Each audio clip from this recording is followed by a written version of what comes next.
नमस्कार प्यारे साथियों, स्वागत है आप सभी का माधवी क्लासेस के यूट्यूब चैनल पर, जहां हम और आप मिलकर मध्य प्रदेश का सामान्य ज्ञान पढ़ रहे हैं। सामान्य ज्ञान शुरू करने से पूर्व अमेरिकी लेखक रॉबर्ट कॉलियर का कथन याद आता है कि सफलता उन छोटे छोटे प्रयासों का जोड़ है जो हम रोज कर रहे होते हैं। तो इसी प्रयास को हम आगे बढ़ाते हुए मध्य प्रदेश की जनजातियों को आज कवर करेंगे। जैसा कि हमने पहले जाना कि मध्य प्रदेश जो राज्य है वो जनजाति के मामले में भारत का सबसे बड़ा राज्य है, जहां हमने कल देखा था कि 21.1% आबादी मध्य प्रदेश की कुल जनसंख्या की केवल एसटी यानी अनुसूचित जनजाति की है। बात की जाए जनजातियों की, तो मध्य प्रदेश में जो जनजातियां बड़ी बड़ी वो है भील, गोंड, सहरिया, बैगा, भारिया, कोल, कोरकू, पनिका, पारधी और कमार। तो हम सबसे पहले भील जनजाति से शुरू करते हैं। भील जनजाति जो है यह मध्य प्रदेश की सबसे बड़ी जनजाति है। मध्य प्रदेश की सबसे बड़ी जनजाति है और भारत की यह तीसरी सबसे बड़ी जनजाति है। भारत की है, मतलब मध्य प्रदेश की सबसे बड़ी है, लेकिन भारत की ये तीसरे नंबर की सबसे बड़ी जनजाति है। बात की जाए इसका क्षेत्र कि किस क्षेत्र में पाई जाती है, तो ये मध्य प्रदेश के पश्चिमी क्षेत्र में पाई जाती है। पश्चिमी क्षेत्र को भील जनजाति घेरे हुए है। जिलों में बात कर ली जाए तो धार, झाबुआ, बड़वानी, अलीराजपुर, खरगोन और रतलाम जैसे जिले इसके अंतर्गत आते हैं। मतलब जो ये एरिया है ये भील जनजाति लिए हुए है।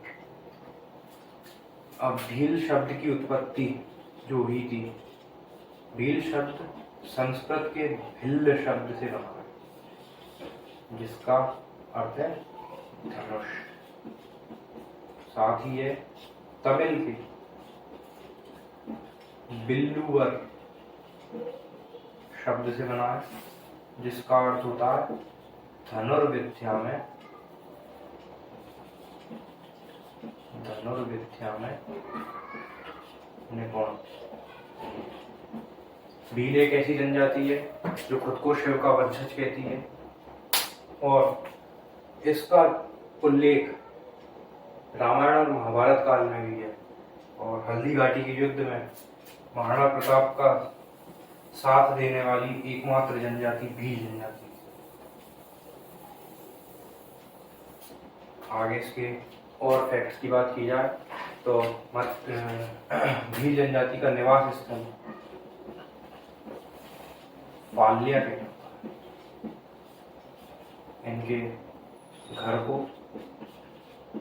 कू कहा जाता है। इनका निवास स्थल है पाल्या, इनका घर है कू। इनका प्रिय खाद्य है रबड़ी। प्रमुख देवता जो है वो है राजा पंत। भील जनजाति जो है वो पितृसत्तात्मक है, साथ ही आत्मावादी है, मतलब आत्मा में विश्वास करती है। बात की जाए इनकी भाषा की, इनकी भाषा को कहते हैं भिल्ली। अब बात ऐसे आती है कि भील जो जनजाति है वो किस प्रजाति की है, तो वो प्रोटो ऑस्ट्रेलॉइड प्रजाति की है। जनजाति की जो प्रजाति है वो प्रोटो ऑस्ट्रेलॉइड है।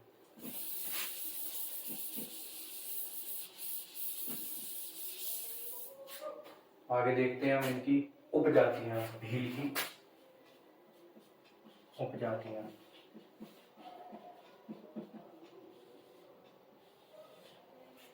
तो भील जनजाति की जो उपजातियां हैं वो कुल हैं 5। पहली भील, भिलाला, पटालिया, रथियास और बैगा। कौन कौन सी? भील, भिलाला, पटिया, रथियास और बैगास। बैगास जो है वो मंडला क्षेत्र में पाई जाती है, मतलब इस तरह। उसके बाद इनके और फैक्ट में देखें तो हम इनका जो भगोरिया हाट है, जो होली से 7 दिन पूर्व लगता है, भगोरिया हाट। अगर पूछे आपसे भगोरिया हाट किस जनजाति का है, तो भगोरिया हाट भील जनजाति का। होता कब है, तो होली यानी फागुन के महीने में जो होली पड़ती है उसमें होली से 7 दिन पूर्व होता है भगोरिया उत्सव, भगोरिया मेले का आयोजन किया जाता है। 7 दिन पूर्व होली पे लगता है। ये जो भगोरिया हाट है ये मुख्यतः झाबुआ जिले में लगता है। इसी में एक उत्सव मनाया जाता है गोल गधेड़ो उत्सव, जो इनका विवाह उत्सव है। उसके बाद इनमें हरण विवाह भी प्रचलित है। इसके बाद बात की जाए अदर फैक्ट की, तो धार का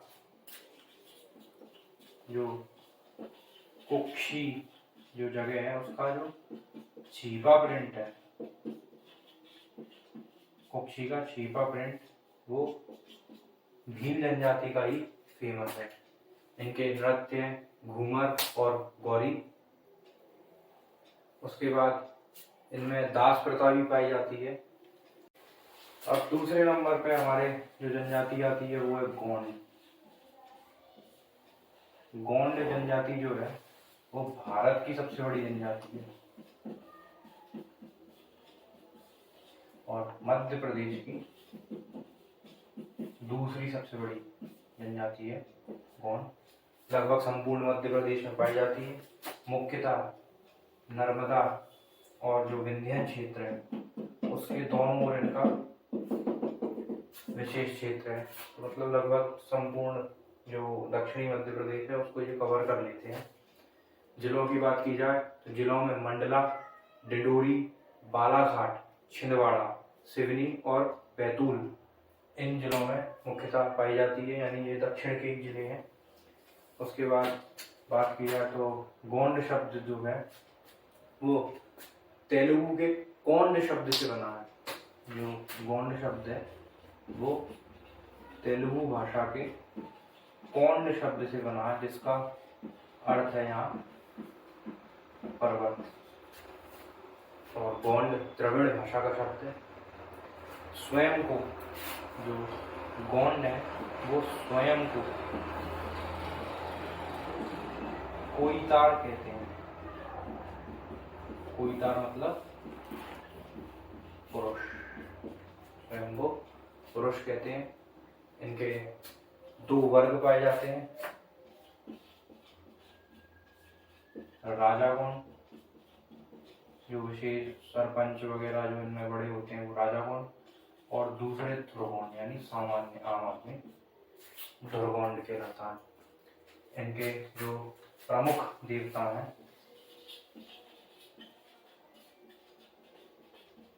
प्रमुख देवता इनके बूढ़ा देव, बूढ़ा देव के बाद में दूल्हा देव भी इनके प्रमुख देवता हैं। फिर इनकी उपजातियां देखी जाए, गोंड जनजाति की उपजातियां,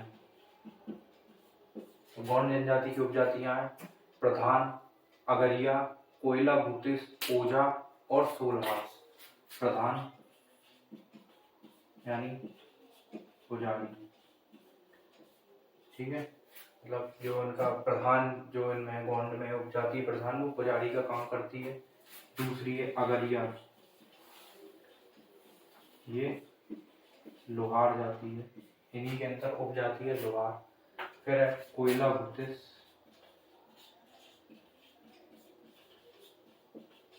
कोयला भूतिस जो है ये नाचने गाने वाले, नाचने गाने वाले गोंड है। इसके बाद बात की जाए ओझा, ये तांत्रिक का काम करते हैं। और एक और है सोलहास, ये बढ़ई का काम करते हैं। 1 2 3 4 5 इनकी उपजातियां प्रधान, अगरिया, कोयला भूतिस, ओझा और सोलहास। और गोंडों की जो मुरिया मुरिया माड़िया ये जो जनजातियां हैं, उपजातियां हैं, ये छत्तीसगढ़ राज्य में पाई जाती है। मतलब मध्य प्रदेश राज्य में नहीं पाई जाती है, छत्तीसगढ़ राज्य में पाई जाती है। अब इनके अगर विवाह की बात की जाए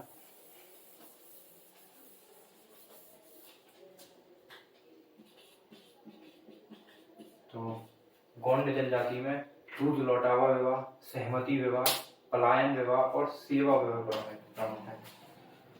दूध लौटावा, पलायन, सहमति और सेवा विवाह, ये प्रमुख है इनके 4 विवाह। दूध लौटा विवाह क्या होता है? मामा बुआ के बच्चों में आपस में विवाह कर देते हैं। उसके बाद में इनका एक पर्व है, मेघनाथ पर्व मनाते हैं। मेघनाथ पर्व मनाते हैं। इनके अंतर्गत एक युवा ग्रह होता है, जिसे कहते हैं हम घोटल, घोटल प्रथा। वैसे बेरियर एल्विन ने मुड़िया एंड देयर घोटल बोला, बताया अपनी बुक में। तो इनका युवा ग्रह होता है, मतलब विवाह से पहले युवक युवतियों को एक कमरे में मतलब रखा जाता है। उसको जो भी इनकी जो प्रक्रिया उसको घोटल प्रथा कहते हैं। बात की जाए रानी दुर्गावती, जो मुगल शासक अकबर के विरुद्ध जिन्होंने लड़ाई लड़ी थी, वो प्रसिद्ध गोंड शासिका थी। इनके बात की जाए यहाँ पर लोक नृत्य की, लोक नृत्य इनके कर्मा, सुआ, सेला, कर्मा, सुआ, सेला और गौचो और गेंडी, ये इनके प्रमुख नृत्य हैं। तो हमारी गोंड जनजाति भी यहाँ पे समाप्त होती है।